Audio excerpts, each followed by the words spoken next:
Joining me on the show today, it is Rusty Whitten, host of the $2 Sports Show on Bluff City Media, focusing on the Grizzlies. You can catch him Monday, Wednesday, and Friday, right? Sure. So, you watch him on Monday at 11, and then you come right over here to this show. What's happening, Rusty? How are you? And what's your 4th of July looking like? Because we know Independence Day is coming. You're going to be by the pool. What's up? Yeah, man. I appreciate you having me, Avery. I'm doing good. My plans actually started last night. I went and saw Jurassic Park in theaters. Definitely recommend. Summer blockbuster? What you think? Yeah, absolutely. Okay. Could have had more dinosaur time, but it was a great kickoff to the summer. But my plans this weekend are not a lot. On Sunday, I'm going to pressure wash a little bit. The nerd in me is excited about that. Just that, kind of that repetitive motion. Seeing it being so clean, right as it's done. Yeah. That's one of those oddly satisfying things you see on social media. I'm super stoked about it, honestly. For sure.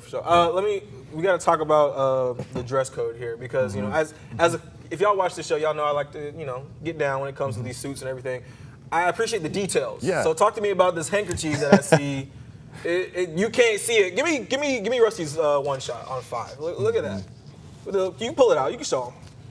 Got a little Ja Morant Memphis Grizzlies pocket square. It was a giveaway, probably like Ja's rookie year. At one of the door prizes you get for going to Grizz games. I've had this thing forever. I wear it anytime I wear this blue suit. I also have a gray suit with some blue stitching it lines up well with. And so my girlfriend and I were picking out outfits because I saw you dressed snazzy, so I had to show up a little bit. I do my best. So we put this in there, and I was like, I got to wear Ja, man, got to. For sure. Again, huge Grizzlies fan, host of the $2 Sports Show. But we're bringing him in here because you are a doctor of physical therapy. So we're going to jump right into our big idea for the day, and that's Jaren Jackson Jr.'s injury.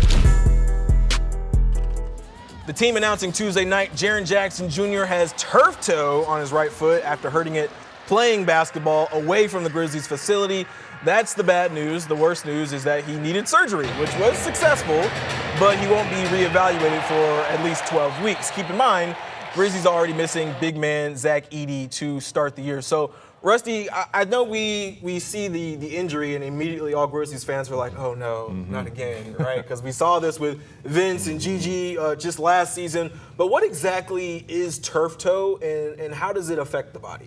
Yeah, for sure. I mean, it's me. I'm Grizzlies fans. When I got the notification, right, I would have a meltdown in the kitchen. It was just like, are you kidding me? Yeah. This is why we can't have nice things.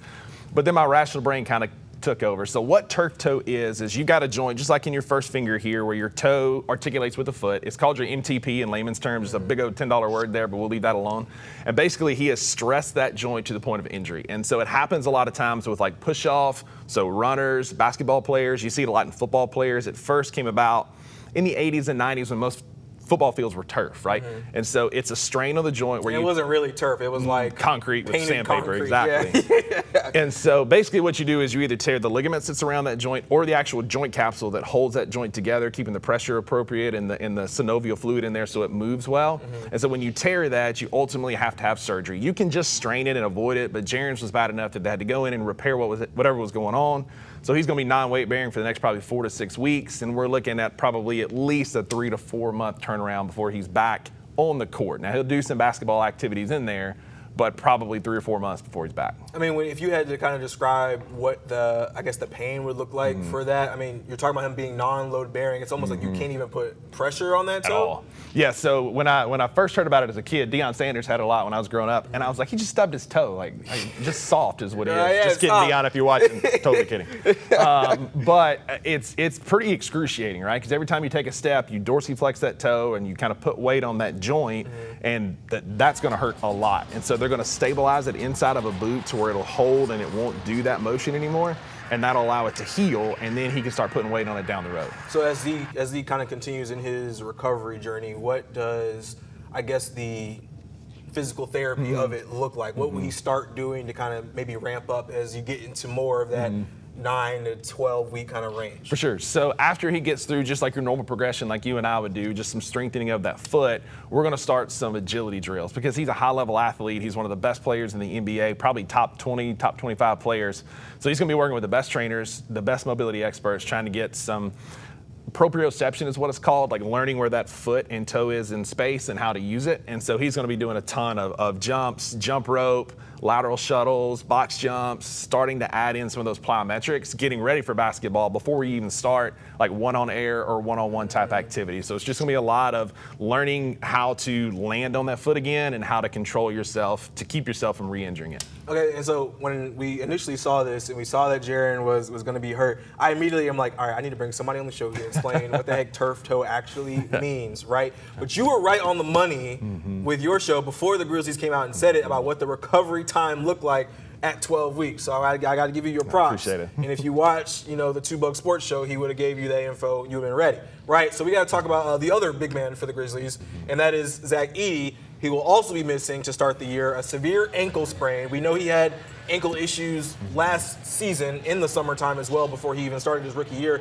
The Grizzlies mentioned they were trying to, quote, address laxity, I think that's how you say that word, in his ankle and restabilize it. Laxity is a big word for Elmo. What does that mean exactly when they say they're trying to address that specifically? Laxity is another word for looseness. And so in your ankle, there's a specific ligament on the outside, on that outside bone called your ATFL. Again, we'll shorten the $10 word.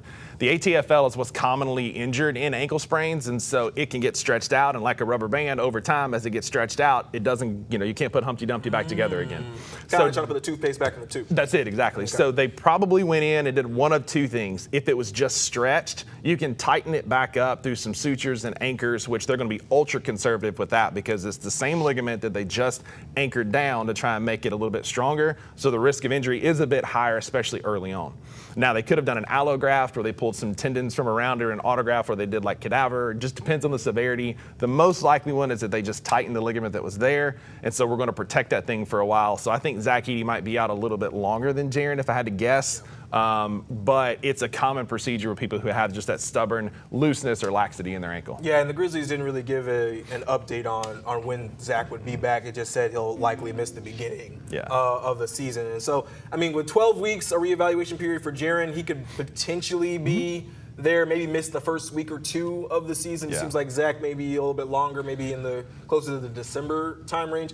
When you see a guy as big as Zach Edey who's hurt his ankle multiple times, so severe in this case that he needs surgery, what kind of pressure is he putting on his feet, his ankles, as a guy who is 7'4", 300 plus pounds? I mean, absolutely. Like, you think back of all the great post players in the NBA, right? Like Yao Ming had foot problems. Joel Embiid has had ankle and knee and foot problems. Like, it's a common thing in big people. Like my co-host Drew likes to say, like, people that big aren't meant to run and play this kind of a sport. He's wrong. I mean, Zach Edey does pretty well, but it's going to be a lot more pressure on that ankle. And we saw him roll it in summer league. We saw him roll it during the season. Like, it was becoming a thing. And honestly, Avery, I'm surprised they waited this long to tighten it up, just because of the investment they made in him, right? Getting him picking up the 9th overall pick and building so much of our offense now under new coach Tomas Isolo around the pick and roll that Zach Edey is going to be prevalent in. I'm surprised they waited that long, but again, he rolled it again this summer, and they decided to go ahead and do it, which I think is the right call. I'll let you give your doctor's opinion, your doctor's diagnosis. I'll let you put your sports hat on now. Yeah. When you look at what the Grizzlies have in the front court, what do they do here just to start the beginning of the year? Yeah, so Brandon Clark will be there. I think BC is on track to be back, and I love Brandon Clark. I stand for Brandon Clark pretty hard because he just plays winning basketball. Right. If you look at our 2- and 3-man rotations or lineups, they're the most winning of all time. Brandon Clark's in most of them. He just does the little things well. Problem is, he can't compete with the Jokic and the bigger centers that we're going to face, right? And so Jay Huff certainly can't. If Jay Huff doesn't make his first 2 threes off the bench, you might as well sit him down. He can be a spectator. Love Jay Huff, but doesn't rebound great for somebody who is 7 foot, 2 inches tall. Exactly. So there are some names out there. You can get Precious Achiuwa, former Memphis Tiger, on a vet man. I would like that. But honestly, I would like to see Zach Kleiman take a swing. Go after a guy like a Jared Allen. Call Cleveland, make him say no. Because we've got space. We're over the salary cap, but we're a ways away from the luxury tax.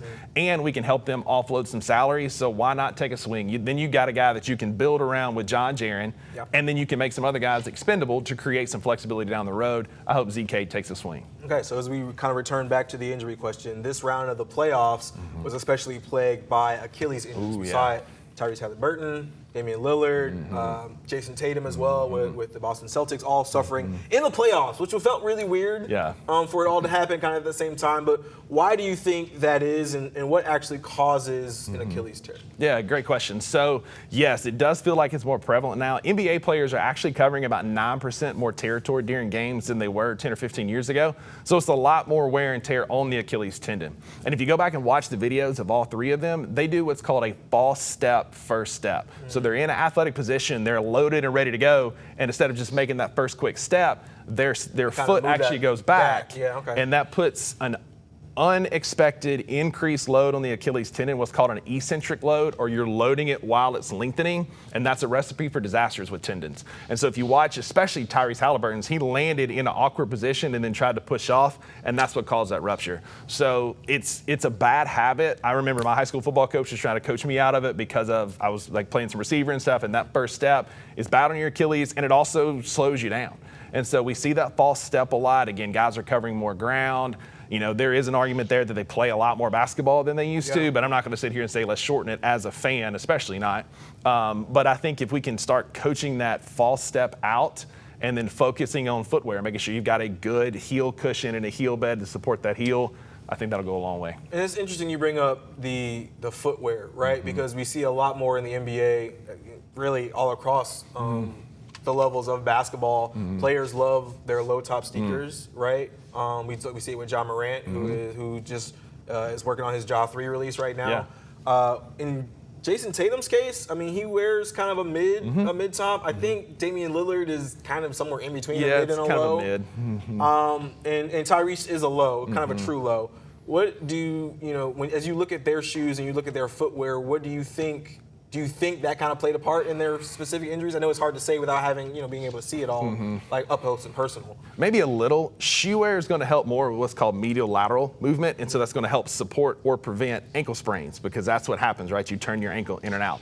It's hard to use a shoe to support up and down movements, so you want to make sure you got enough cushion and have what's called a heel drop. So meaning like your heel is here, is kind of elevated. It puts you in a naturally plantar flex position or like toes pointed down. And that naturally shortens the Achilles and the calf, which puts it in an optimal position to jump, run, land, and absorb shock. And it lengthens or shortens that Achilles tendon to where there's not as much pressure on it when you're trying to push off. And so as long as you've got a good heel drop, that's about all you can really do with footwear outside of just some good heel cushion to protect, help with that shock absorption. Right, and you're looking at specifically these three stars, two of them being guards, where you're leaning a lot more on your quickness, your agility. Yeah. Jason Tatum is kind of similar, but he's more of a bigger body, a little bit slower. Do you think that you can return to form in terms of your quickness and agility when you have an Achilles tear? I know Tyrese Halliburton is obviously younger than Damian Lillard is, but what do you think in your opinion? I do. I think so. KD did it. He's not quite the same player that he once was. But he's yeah, right. I get it. Come on. I get it. That's He's the KD, Slim right? Reaper, bro. But I get it, man. Easy money sniper. No, I get it, man. And so, I mean, they can. Basketball is so much more explosive now than it was 10 or 15 years ago. You get a lot more of like the hezzies, the start and stops, those drastic slowdowns. And so I do anticipate it will like minimize his ability to do some of that. I think he'll be able to make a full recovery. I don't know that he'll be quite the same quickness that he once was. But then again, Adrian Peterson, former NFL running back, came back from an Achilles tear in 6 months and was better than he was before. Sure. So it can happen. These guys are pros. They condition their body, and with all the advancements we've made in sports nutrition and sports medicine, there's a possibility for 100% recovery, but it's just hard with a major injury like an Achilles tear. Talking to Rusty Whitten of the 2 Bucks Sports Show. You can catch it on Left City Media, Monday, Wednesdays, and Fridays. Anything you want to add before we let you roll up out of here? Man, listen, it's been a great summer already. Zach Kleiman came out swinging for free agency, right? In the first hour, we had Jaren, we had Santi, we had Ty Jerome. So I'm excited for your segment coming out of this. But be patient, right? Be patient with the Grizzlies. It's a long off season. The trade deadline's not till February 2026. We've got a long run time before this team is going to be complete, so don't rush it. Be patient. I think ZK's got something cooking. Patience is a virtue. It looks like the Grizzlies might have taken a little bit of a step back to take some steps forward here. Maybe a year or two, we'll just have to see. Rusty, appreciate you, man. Thank you.